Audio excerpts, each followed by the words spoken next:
Hello everyone, welcome back to my channel. I'm Sneha Vishwalingam and thank you so much for tuning into this episode with me. Today we have with us Parveen Khan.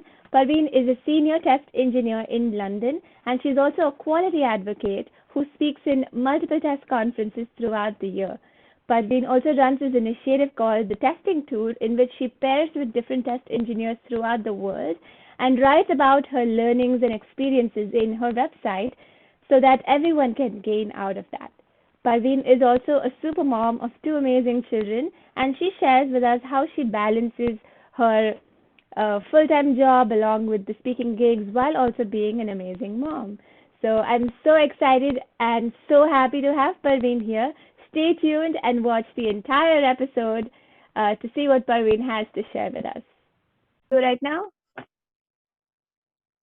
it's It is afternoon. afternoon. Okay, okay, cool. Yeah. Hello, Parveen.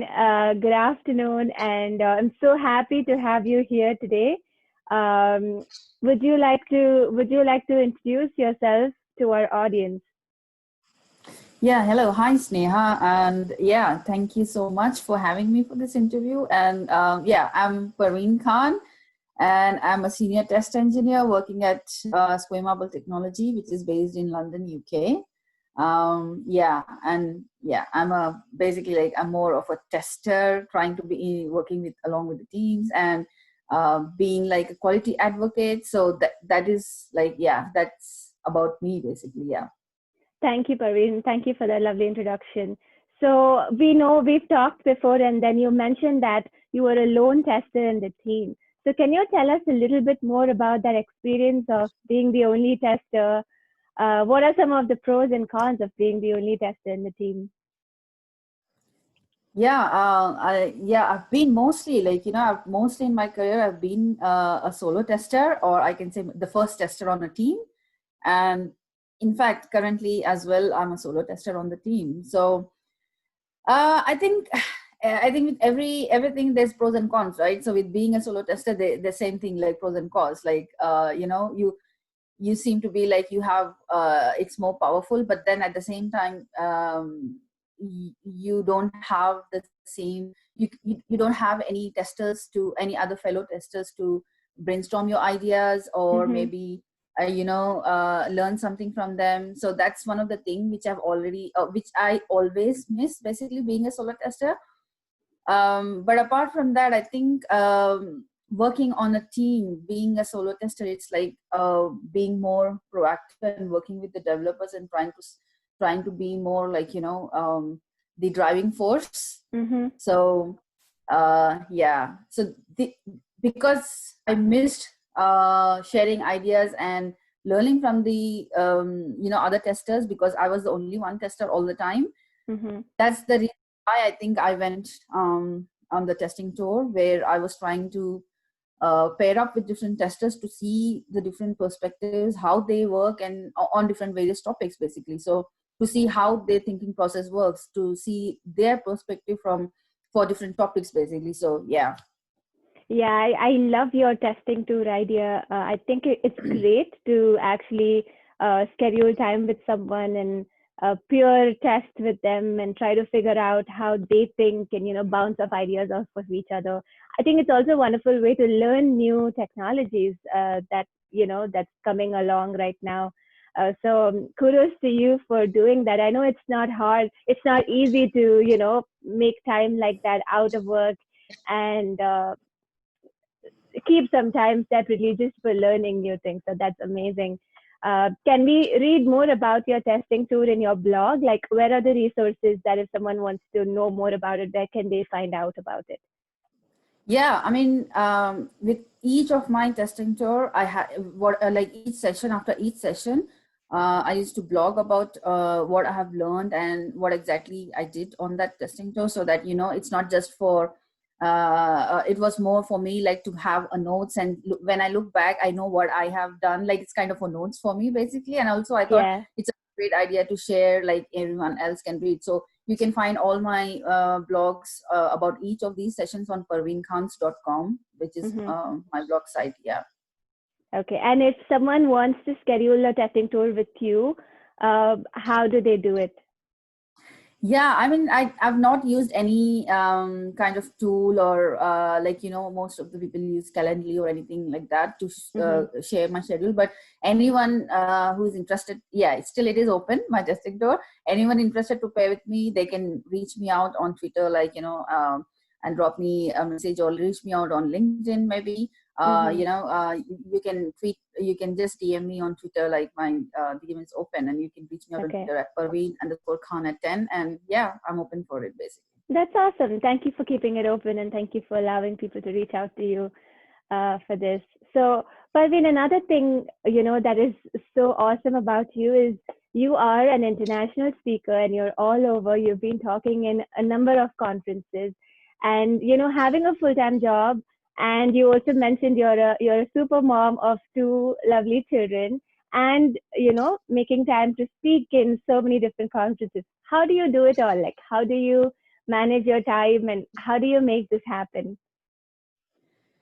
Yeah, that's, yeah. I think, I always believe like our learning starts after work. Uh, like being at work, yes, of course, you are constantly learning, you're constantly upskilling yourself, but the actual time you're trying to invest in yourself after work is more valuable and important. I believe in that personally. Again, Mm-hmm. that's my personal opinion. But so yeah, I have my two kids, but I think they're so supportive, like, they understand what I'm doing. And literally, like, whenever I have these pairing up sessions, whenever I'm having calls or anything, they do understand, oh, are you pairing with someone? They know testing tool, like, by seeing all these, they're like, oh, do you have any other call? Okay, fine, we'll do our stuff. So I think it's more about, they try to see, I try to tell them like what I'm trying to do, and I think it's like being supportive. Mm-hmm. And yeah, most of my, because I've done this testing tour with different people from various locations, right? So not just testing tour, but anything, if I'm trying to learn, it's every time it's like my night time or my after Mm-hmm. work. That's kind of my me time basically, where I try to invest in myself. Mm-hmm. And where like it's very uh, less noisy and nothing, no Mm-hmm. distractions at all. So I think that's how I try to learn. And of course, like now I miss traveling, because whenever when I'm like on my way, I used to read, like I used to keep my blogs or podcasts or anything whenever I have to do that. So Mm-hmm. that was my time when I used to listen to, I mean, read the blogs or listen to the podcast. But now I Mm-hmm. miss that time, because yeah, Yeah. it's like I don't That travel commute anymore. time used to be the me time for like so many people. Even for me, like just driving and sometimes not even listening to anything, just being calm and quiet and just driving to Yeah, work. Or sometimes listening to podcasts and things like that. That me time is yeah. something that we've completely lost during this lockdown. Exactly. Yeah. And exactly. And it's not about, yeah, exactly. That's exactly correct. Like, it's not about, when you commute, it's not about just reading the blogs or listening to the podcast, but also sometimes you listen to the music, sometimes you play Mm-hmm. games on the phone, like, just to have some kind of your me time or entertainment or whatever you call it as, like, so Yeah. that kind of, I really miss that time. Yeah, I understand. I totally get it. So that's amazing. So you say that after work you spend all this time so that you Yeah. can learn from each other. And so Parveen, how much has the community as such has played a role in your growth as a tester? Oh, very much. Like, I think I was, I have missed this community. Like, I've never, since until 2018, I can say like I was never part of any community, or I didn't knew anything much about Mm-hmm. anything basically. Not up, I didn't had any exposure to any kind of community, or I never attended a conference or a meetup or a webinar. Nothing. Like, I was in my silo worlds, like only Mm-hmm. work, only talking to my team, and that's it. That was my silo world basically. So I think my first ever conference was in 2019, Test Bash Brighton. Okay. And that too, it was like I got a scholarship to attend that conference in person. Yeah. Mm-hmm. So that's where I got introduced to this community, and that opened up my doors, like, and now I feel like, oh my God, like I miss so much out of this community. And now like, being part of so many being part of so many different communities and trying to attend so many conferences, like maybe speaking at the different conferences. So now I think I have so much to learn from, and so much to share as well. So I can say it has played a very, very huge part of, like, to say like where I am right now, like, in terms of like past 1 year has been amazing. Like, otherwise, if you have asked me in 2018, like I don't even know, oh, which community, but now I can say like, yeah. So it's been a huge impact. So for people watching this, right, if they haven't been a part of a community before, what do you think they should start with? Like, what is the first step to go and get themselves introduced to a community that will be of use to them?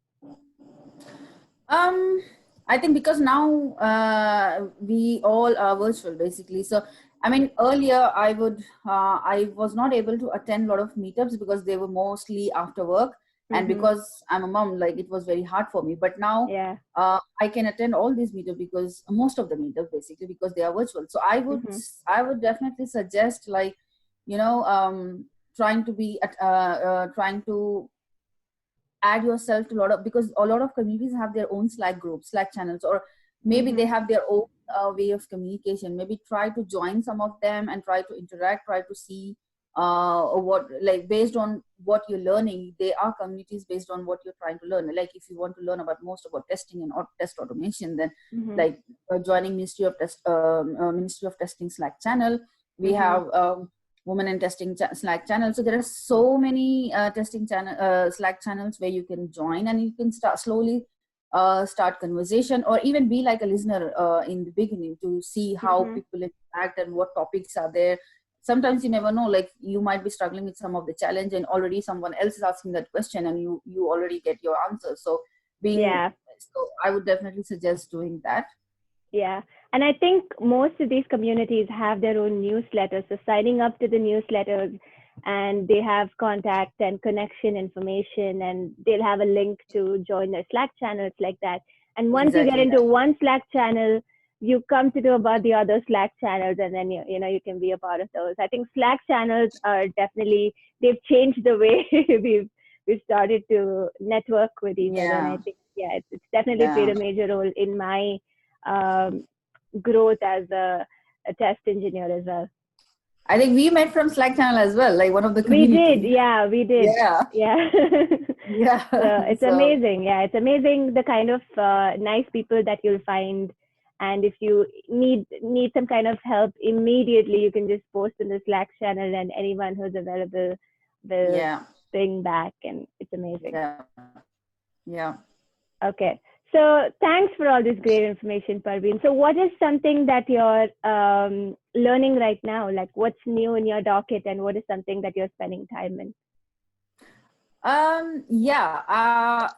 I'm very much, so these days something which is new to me, like which I'm trying to learn and totally involved in, is like observability, which I'm really loving it. Like, so the more I'm trying to understand, the more I'm trying to learn about it. So this is my major current topic, which I'm trying to learn and trying to see how we could implement within my team as well. So this is what I'm learning. And in fact, like I have written a couple of blogs on my site. You can check it out as well, like about what I'm learning about observability. And also, I've been sharing my experiences, like what I've learned so far and how it's been and how it could be helpful for testers in few conferences as well.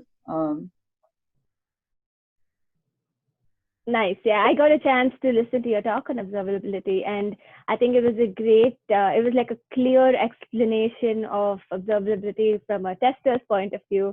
And I think it was amazing. It's a great introduction to anyone who'd like to learn more about observability. Thank you for that.